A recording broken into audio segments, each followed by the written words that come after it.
Hello and welcome everyone to today's show, and we are super excited to be introducing you to our guest today, Nina Verkoeyen, who is a psychologist, spiritual leader, and the founder of Meta Spirituality, an emerging spiritual tradition that supersedes the old New Age spirituality.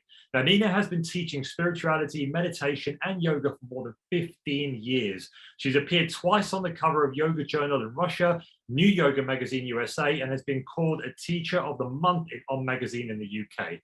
She has presented her methods for mind and body transformation at Yoga Journal Conference in the US and has been featured in numerous worldwide publications. And we are super excited to have her here today. So Nina, welcome to the show. It's great to have you here.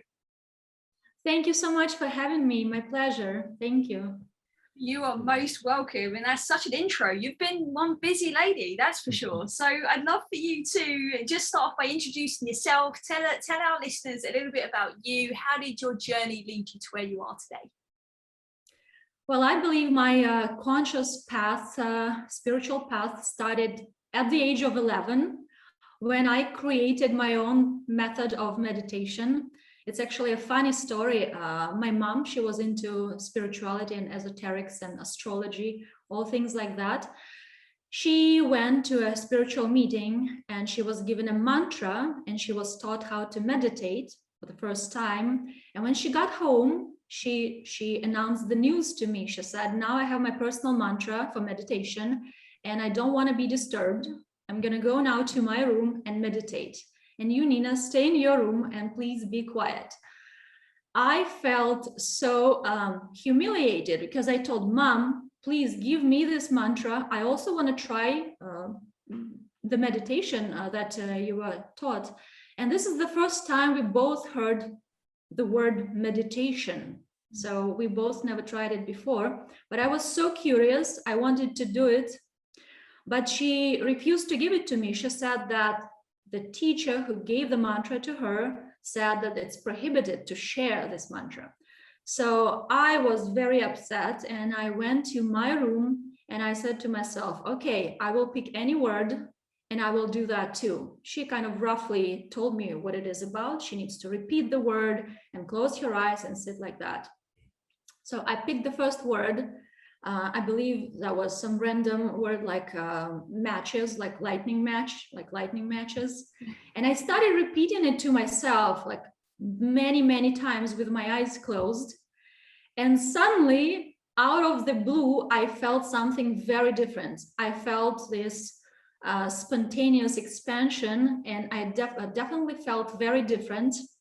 And I realized that I am in this meditation, like a state of mind that was mind-blowing for me. That was actually the first glimpse of this understanding that the power is within us and not in external things, right? So when my mom came out of her room saying that her meditation wasn't really successful, she didn't feel anything, I said, no, I actually did. It actually worked. So she was completely surprised. And that was the first like pivotal moment in my conscious memory of my spiritual past. And since then, there were so many different ones. And I created dozens of methods for mind and body transformation, several meditation techniques since then. For 15 years, I've been teaching meditation, yoga, spirituality, spiritual practices. I myself tried everything under the sun. I studied with different teachers in Asia and on the West and tried different spiritual practices, learned ancient texts. So it has been a very long journey, but interestingly enough, I never felt that my journeys is fulfilled, is like coming to some type of conclusion. So I always felt that there is a missing puzzle that I'm still looking for. And that was actually, not a very good feeling. I thought maybe my mind of a seeker that is never fulfilled will just never stop learning, will never stop seeking for something. And at some point, I think I got very disappointed in all the methods because I knew so much, I learned so much, I experienced so many different spiritual moments, but still, if I look at my life, nothing really radically changed. I still had problems in relationships, in my personal relationships. I still struggled with making money properly. Basically in all areas of my life, I still saw where it needs improvement. And at some point, I thought to myself, maybe this is how it should be, because old spirituality tells us that our search never ends and our life is a school, and these life lessons, they never stop. So I was like, well, okay, I guess that's it. I guess I just have to accept it and be okay with this feeling that something is missing and I need to find it. And everybody around me were telling me, oh, this is just your seeker's mind. You will never be fulfilled. This is the ego mind. It's never happy. And I gave up. I gave up my search, like consciously. I went to one of the islands on the Bahamas for so-called inner retreat. I just stopped teaching for some period of time and was just living an ordinary life. And then suddenly, out of the blue, one evening in 2016, something completely extraordinary happened, which basically was a mark that divided my life to a before and after. Complete rebirth, I would say, for me, and for the students of mine that I shared this knowledge that came to me after. So I don't know if you want to guys hear this story, or it's a little bit too much already of me talking here. So no, I would love to hear that story. Just before we jump into that though, I'd really love for you to just tell us a little bit more about that period where you essentially started to resign yourself to the fact that there's always going to be something missing, because a lot of our listeners feel that way, right? And you know, to me, I see that as a form of like spiritual crisis, right? It's when we kind of start to lose a bit of touch with who we are, where we're going, and you know, the ground underneath us shakes a little bit when we're going through that. So I'd love to hear your take on that and how you was able to navigate it before you had this pivotal experience that you're going to share. Yeah, you know, I couldn't navigate it. I couldn't. I was very disappointed, and it was a gradual long-term process. It wasn't just one day. It was years of me trying, seeking, changing teachers, changing practices, traveling all over the world, looking for something, going to places of power and spiritual places. Everything that you can possibly try on a spiritual path, I tasted it, but I always had this bitter aftertaste after the initial excitement and the initial, you know, like inspiration you get from something new, a new teaching, new knowledge, new teacher. After a few months or weeks, sometimes days, you feel that no, I am still the same. The root, kind of the core of me is still the same. My mind is still the same, regardless of how many hours in meditation I sit. I stand up and I'm the same person with the same problems. And yes, it did teach me how to be a little bit less reactive in conversations, a little bit less, you know, something, but still nothing radically changed. And I always had this intuitive feeling that there should be a solution. There should be something that will eliminate our inner struggle, you know, to the core, and will actually make a difference. So I was looking, I was searching, I was getting more and more upset with each day until I gave up, basically. And that's when I surrendered and I stopped going after and chase after those external practices, methods, teachers, authorities, guides, angels to talk to, whatever it was. And I was forced to turn 180 degrees and look within, because I couldn't find anything on the outside. So if I look back at all my life, actually, this type of adversity has always been something that turns me within. It's like when I couldn't find information on the inner aspects of yoga, because I was teaching yoga for many years, I was looking everywhere again, information on the energetics of yoga. I couldn't find it anywhere. No teacher would tell me about that. I had to look within and pull that knowledge from the inside, from my own practice, from my own inner focused gaze into the inner self. And I wrote a book, The Energetics of Yoga, which became a bestseller. For many years, it was on the shelves of many countries. And that's how I started to realize that that's how the knowledge comes from, the truth comes from. Same with this bigger spiritual search that I had all my life.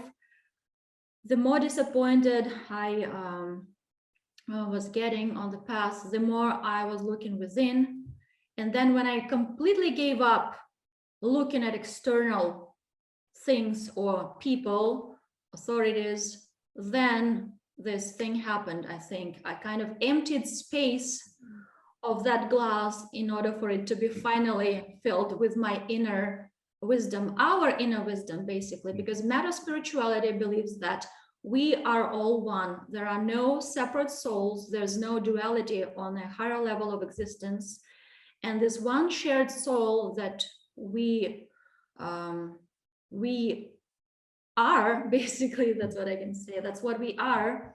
But as long as we are looking on the outside, we are not seeing that. So sometimes life turns us and upsets us, and we start actually looking in a proper direction.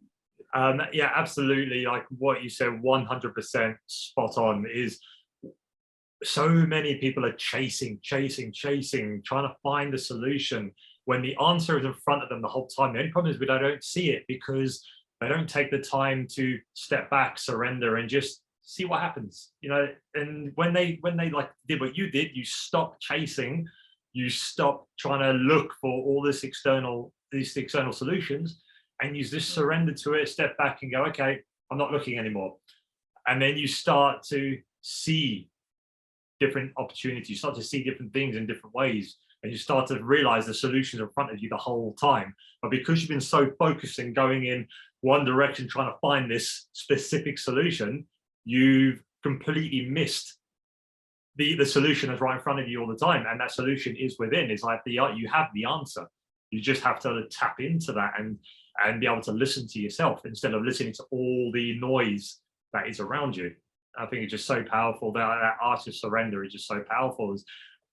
Remember the many times where I used to be a doer. I like to do. So that's what you got. Okay, I've finished one thing. What's next?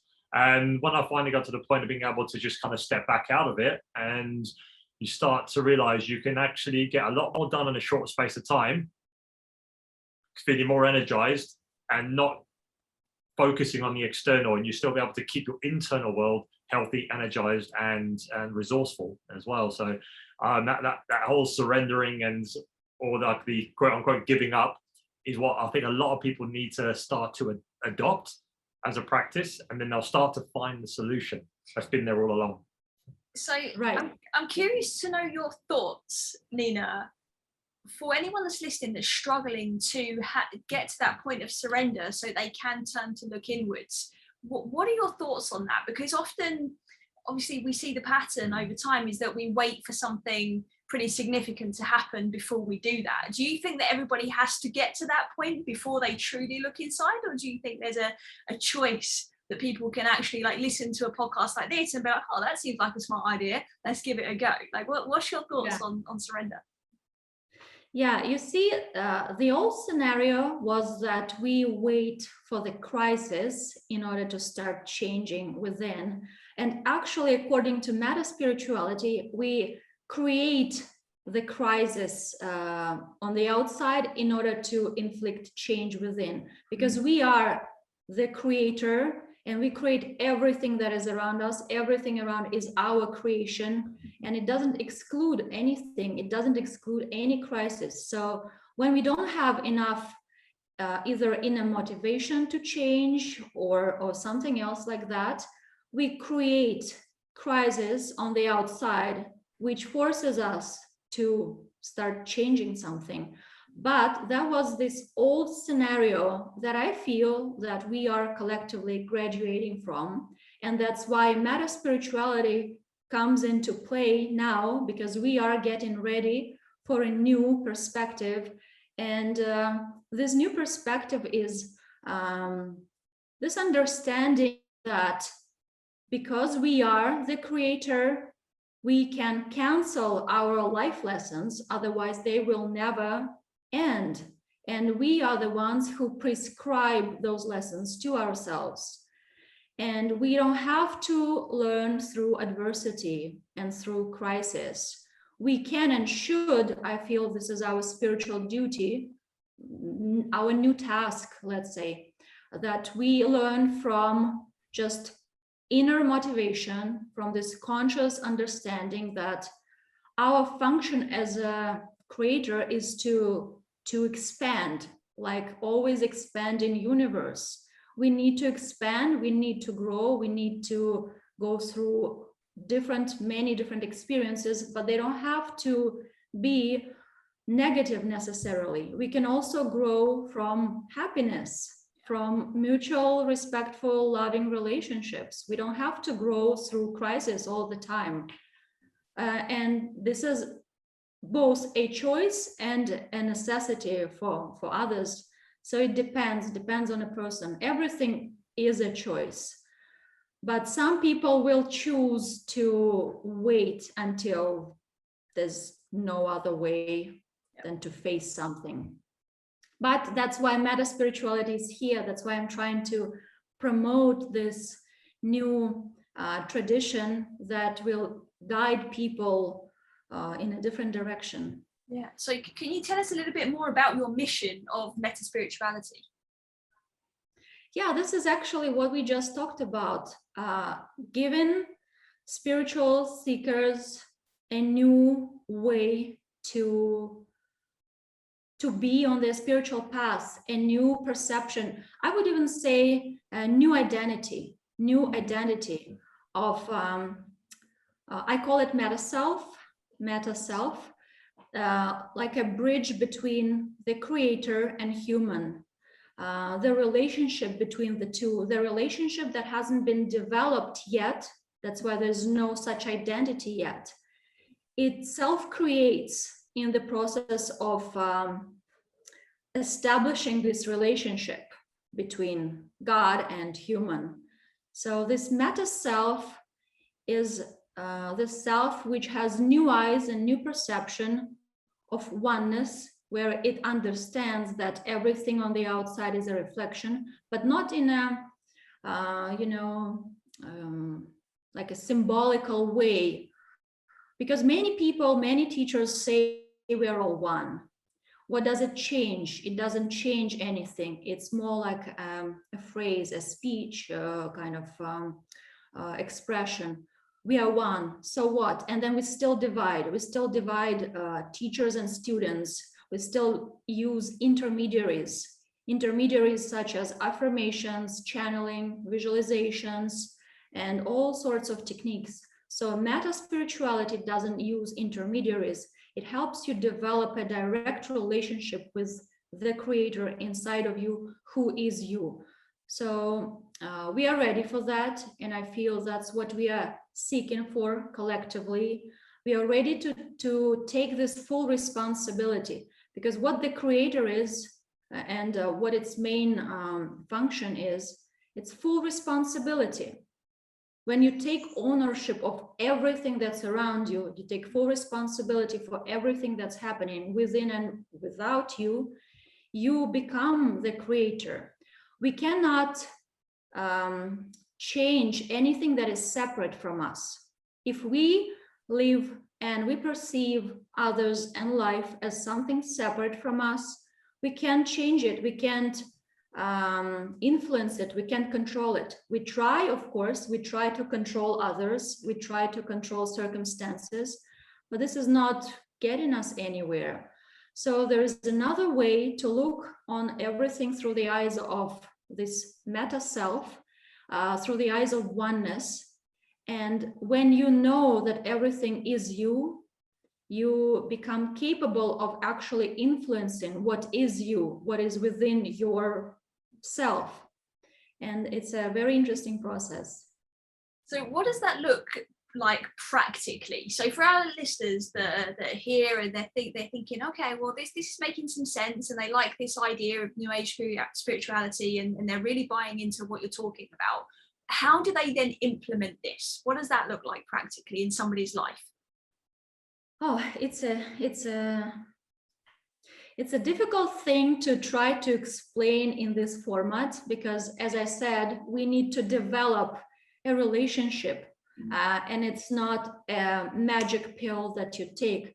We are used to taking those magic pills, and we are hooked on I don't know, like life hacks, quick solutions, quick fixes. But this is not it. Meta spirituality will not magically in 1 second change your life, but it will radically, if you take a little bit of time, just a couple weeks, to basically understand what it means to change your perception, how to change it. So I also provide people with free introductory lecture on meta spirituality, which they can get on my website, on the main page of my website, so that they understand if this is something for them, if they resonate with it. They can feel whether they are ready for it or not yet, because some people are not yet. Practically speaking, when you change your identity, when you change what you self-identify with, you truly start seeing everything through different eyes.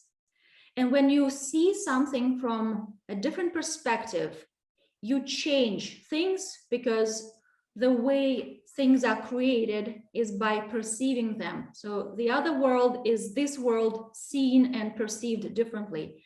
Remember from the physics, the observer, by the act of looking at something, changes what he looks at. Same applies here. There's no practical tool, there are no instructions, do this, you'll get that. But when you change the perception, when you start looking through the eyes of a new identity that you identify with, the way of perceiving things differently is something that changes things on the outside. So the way we perceive anything is the way we create it, the way we change it. Yeah. So it's all about that. Yeah, I love that you bring it back to identity being a main piece. Obviously, perception and the way we perceive things, but the way we see ourselves initially will start to kickstart everything else, right? If I live by the belief and I identify with the understanding that we are all one at the highest level, then my actions, my behaviors, my thoughts, my emotions, everything will start to gradually fall in line with that. So anybody listening, I think, check with your belief system. What do you actually believe? Because there'll be people listening to this that are like me. Unfortunately, when I was 11, I didn't have anybody teaching me about meditation, and it took me a long time to really actually do an audit on who am I and like what do I actually believe. And it took a bit too long in my eyes to get to that point. Obviously, it's worked out as it's supposed to, but the reality is sometimes we actually have to consciously sit down and check this stuff, right? And audit ourselves to check what do we believe and what do we want for the future. Mm-hmm. You know, I would add something here. When we are ready on the inside, when we are ready to stop the chase, when we are getting ready to a truly big change in our life, in our perception, we feel it. The truth inside us wants to be revealed. Has always been like that. So when somebody who is watching now this interview or listening to this podcast feels this resonance with the words we're saying here, I would just say, go for it. try this, listen to the introductory lecture and see if you want to go even deeper. Just basically sitting and thinking about our own beliefs is great, but isn't it not what we were doing this whole time? And it doesn't really, again, change anything. But when we identify with our separate ego mind, we try to do the self-work. We try to work on our beliefs. We try to work on our destructive mental programs, but we are within the ego mind. So we are inside of something that we want to change, and we can't change our ego mind. It's impossible. The main function of the ego mind is to sustain the illusion of separation from the outside world, from other people. This is its function. The function of the ego mind is to sustain separation so that we could function here in this body. And doing this self-work, trying to think even about our own beliefs, about our own mental programs, it is helpful. It makes us more conscious, but it doesn't give us a solution. So meta spirituality, which is very difficult to understand from these first few words, but it gives you a radically different way of growing. It doesn't include self-work. We are actually truly graduating from self-work. We start seeing things differently, and we realize that everything that we prescribed to ourselves and believed in, including all our so-called traumas, so-called destructive mental programs, we can transcend it. We don't need to work on them anymore, because working on them doesn't actually work, but we can transcend it, for the better word. And it is truly difficult to explain here in a practical way, because this is not about showing you practically how it works. It's a shift in perception. Yeah, definitely. And I hear that for sure. And I think it's just, I just want to like really bridge the gap between our listeners and that level of thinking, right, or experiencing, because that's where I think there's a true sticking point sometimes, especially obviously when it comes to releasing stress. And you mentioned their traumas. For our listeners that might have been experiencing some traumas or been struggling with that work, it's great for them to hear that there are alternative methods that they can start to look into. So I think that's really, really powerful. Absolutely.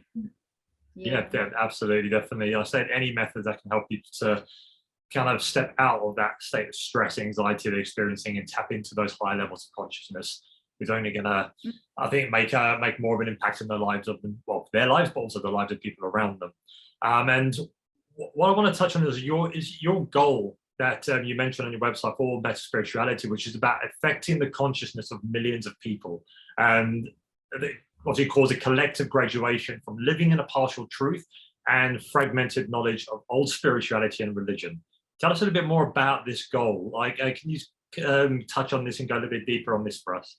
What does that mean? Yeah. So as we discuss this, I believe that all the spiritual practices, methods, techniques, they are but stepping stones for all of us to get to know the last truth of who we are. And I think this is where we are all going to. We are entering the era of union, and this truth, it wants to be revealed, finally. So before, we were more like kids that like to play with different ideas, different toys, exploring what is what, and we liked to play with struggle. We liked to learn through struggle. But right now, I think we are all slowly but steadily getting fed up with it. Yeah. And we realize that having this belief in life as a school, where you need to constantly learn from tough life lessons. It's basically, it's so taxing, and it's never ending. It's never ending. And we start feeling more and more upset with this old way of learning, and we kind of intrinsically want the truth to be revealed. So more and more people will seek for this new alternative, will seek for this new approach, new identity, new the truth of who they are. And you can apply oneness very practically. It's just truly difficult to explain in such setting, you know, when we can't truly go really deep. It would take hours, but it is a very practical tradition, very practical knowledge. And actually, I even believe that the only true identifier, the only true indicator of how true spiritual knowledge is physical, material change. So if you apply some spiritual knowledge to something and your life doesn't change, your finances still not in a good shape, your relationship to somebody is not in a good shape, then the knowledge that you are believing in is not ideal. It's not actually true knowledge. True knowledge changes everything and changes quickly. The moment we actually see things differently, everything changes based on this law of meta spirituality, that the way we see things is the way we create them, the way we change them. So I feel that we are all now seeking for this new way of having a direct relationship with the creator inside us.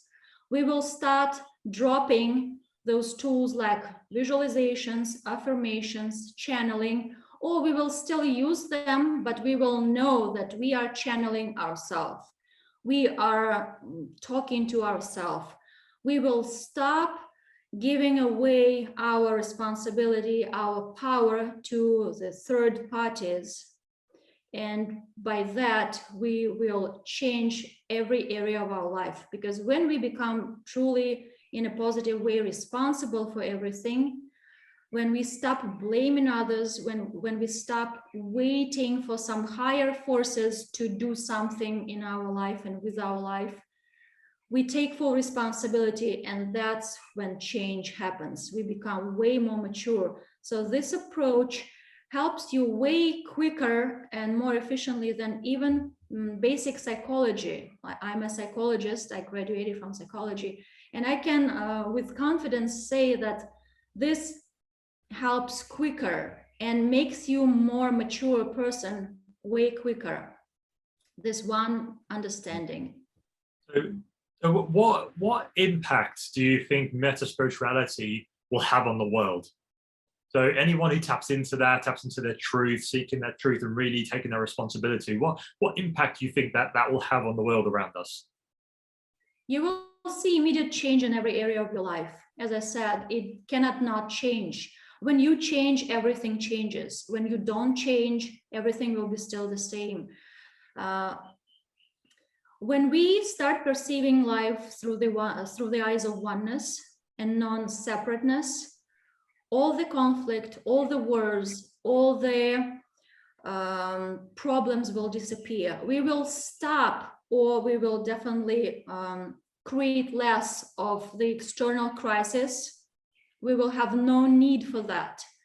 You see, we need external crisis when we believe in the outside forces.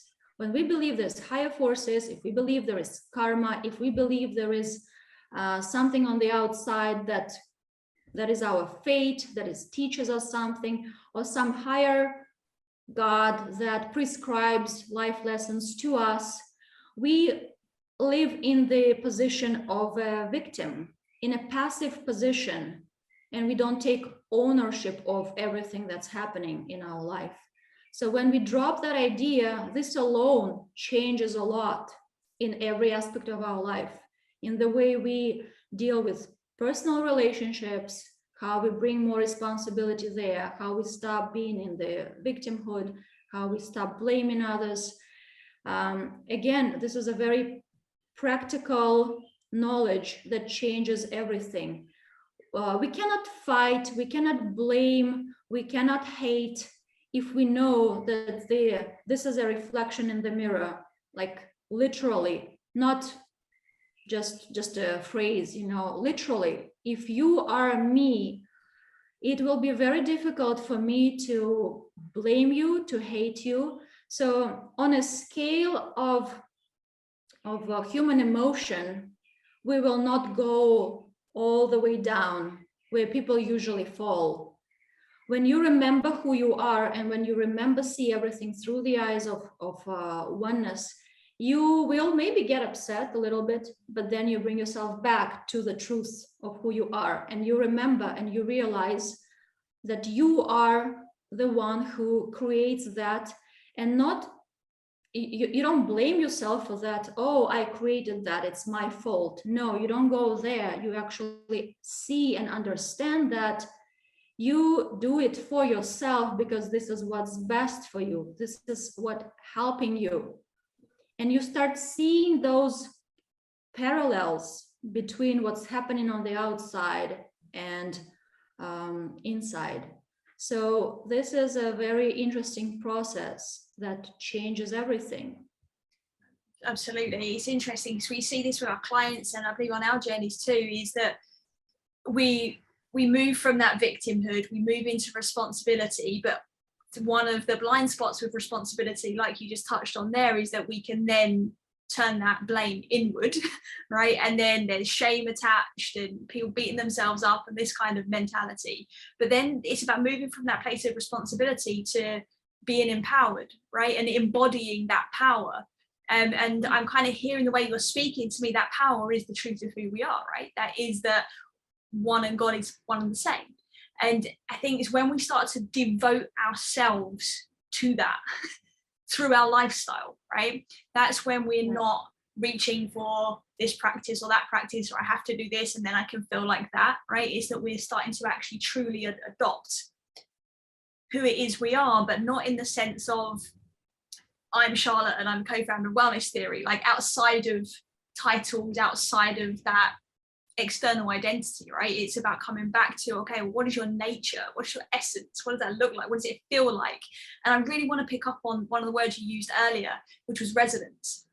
Is anybody listening to this and they resonate, that feeling is the truth, isn't it? That's the truth of who they are. Would you agree, or do you feel like I'm a bit off the mark? I absolutely agree. Yes, I absolutely agree. Yes, when we stop waiting for something or someone to change our life, when we stop being in this passive position, when we stop believing in higher forces, external gods, we become God and we become powerful. We bring the power back in a positive way. So it really changes everything. It's interesting because I know there's going to be a lot of our listeners, because a lot of our listeners are from different places in the world and obviously come from all different kinds of religions. So I know this is going to really get some thoughts provoked here. So what would you say to somebody that is potentially hearing us speak like this, and how that relates to their actual religion? Because I love what you said earlier when you said you feel like all of those teachings are leading us to the same place. I come from a very, very similar belief system to that, but I'd love to know more your thoughts on that, if possible. Yeah, without any disrespect, because as I said, we need those stepping stones. But religions, they divide. It's still division, right? We have so many and they contradict each other. And that creates conflict between people, that creates division, separation. So eventually, what I believe we are doing now collectively, we are moving towards oneness in everything. This is the nature of our spiritual evolution, of our personal evolution, of the evolution of life. We all going back to where we started from, to oneness. It's just when we get there, we're already not like a newborn child that is just born and doesn't know anything, right? But we kind of close the circle and we get back to where we started, but with a completely different understanding of this new beginning. I don't know if it makes sense what I'm just trying to, to talk here, but at some point we will, not everybody, and we don't force anybody. That's why I'm saying that meta spirituality is not for the beginners. It is for advanced spiritual seekers who tried it all and are not happy and they're still not satisfied. So if you feel that this is about you, then you're welcome. But if you feel that, no, this is not for me, I find my religion still useful. And if it's still useful, if you feel that it's helping you, it consoles you, it gives you something, that you don't need to drop it, you shouldn't. It's like a natural course of evolution. You cannot take a carrot out of the ground prematurely. It will not work. And meta spirituality will not work for those who are not intrinsically ready and looking for it. So what I will say to those people, enjoy your religion, your belief, if you can, because there will or might come a point where you can no longer enjoy it, it will stop working, and when it stops working, you will naturally start seeking for something else, and then maybe you will remember this conversation, and maybe you will be ready for meta spirituality, for a more broad approach, more holistic, in my opinion. But I don't force anybody to drop methods, practices, meditation, affirmations, visualizations, channeling, if it's still helping, because we are all on a different level and we all going through different stages of our development, and you cannot jump into the 10th grade if you're in the first, you know. So it's all good. Absolutely, it's just so powerful. It's like it's meeting people where they are, and whatever you're ready for, whatever works for you. And that is so key. Is what we say to people all the time, is there are a million different practices out there. And there's no one size fits all, and it's finding what works for you, but also what you're ready to try, what you're ready to be open to trying. And I think that's the key for anyone listening, is don't get overwhelmed by what's out there, and don't get overwhelmed by someone saying that you should do this one because it's amazing, you should do this one because it's the best one ever, or it's this new technique. And it's like, it's like, listen, go within, surrender, don't try to, don't chase it, and just listen and see what feels natural to you, see what feels good for you. And if it doesn't feel good, find something else. If it feels good and it's working, great, perfect. And I think it's so important for people to find what works for them, because everyone is unique and everyone has a different entry level point of where they want to start. Like for me, when I started my self-development journey, if anyone ever mentioned the word spirituality, war would come up. Is like, yeah, I'm not listening to you. It's like, no, that's real. It doesn't make sense. So you've got to be ready for it. You've got to be open to it, and you've got to, like you said, you've got to be kind of willing to try different modalities, different things to see what really resonates with you as well. Yeah, I think the big key there is being curious, isn't it? It's like, just be curious and see where it leads you. Listen to the feelings, but also have in mind that it's quite the possibility that all these things are leading you back to the same place, which is you, right? Yeah. Right, regardless of the modality that you pick. But be curious, be open, because that's where we move into a new age, right? Yeah. That's what I say. I'm here simply to suggest an alternative. Yeah. If you exactly. If you're the one who is seeking for it, like I was seeking before, then now it's here. And if you're not, then it's totally fine. So in the beginning of this conversation, Nina, you mentioned that you're always like looking for a solution. Do you feel like you've kind of got a solution now? Oh yeah, and that's a very difficult concept for the mind to understand, truly, because we associate the end of learning basically with the end of growth, which is not the same. The end of learning is not the end of growth. This is an interesting concept. I'll try to explain. Our mind as I said, its function is to sustain the illusion of separation. It can never feel wholeness. It's simply not its nature or its function. It doesn't have to. It's not its job to feel wholeness. Our fragmented mind cannot comprehend unity.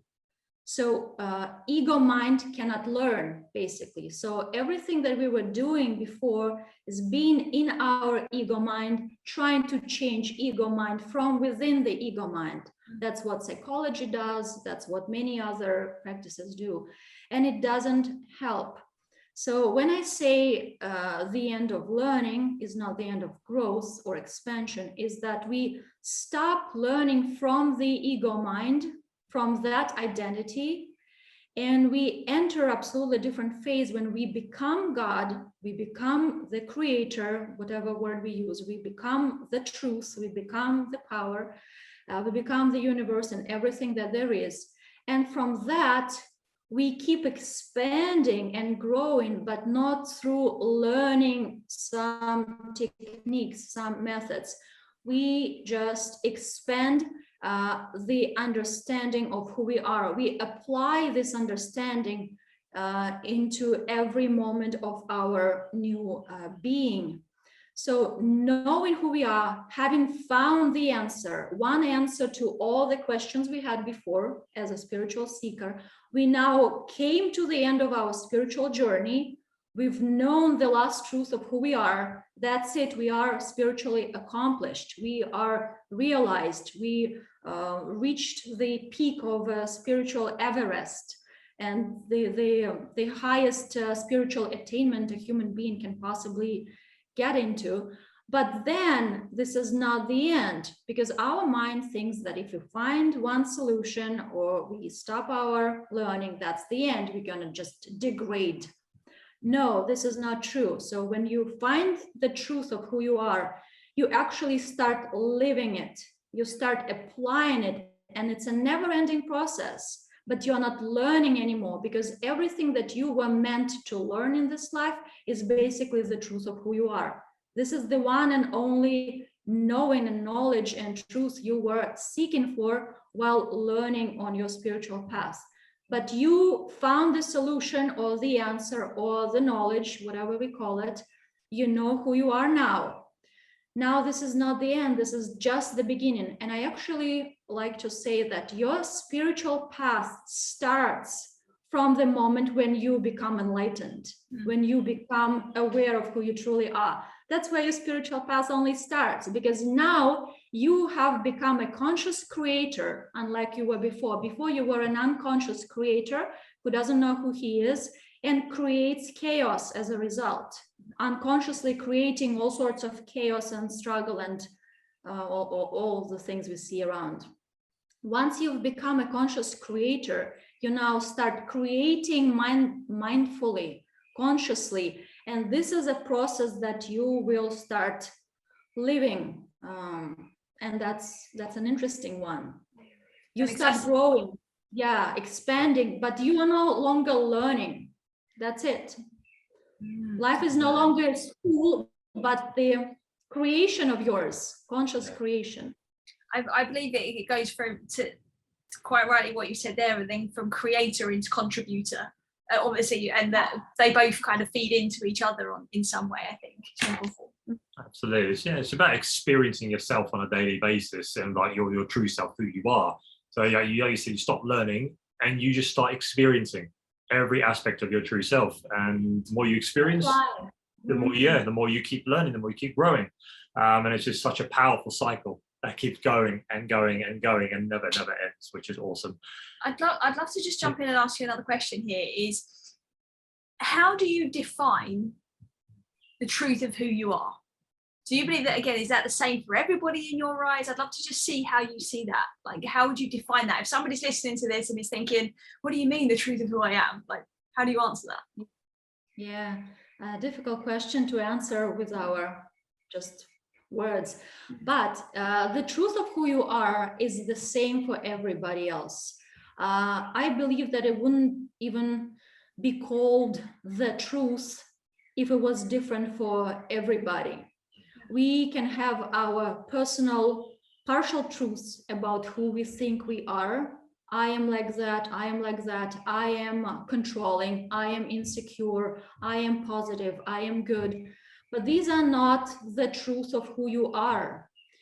This is just a build-up of your life experiences and ideas and beliefs. This is what we call a character. This is not truly who you are. The truth of who you are is the same for every single alive being anywhere, right?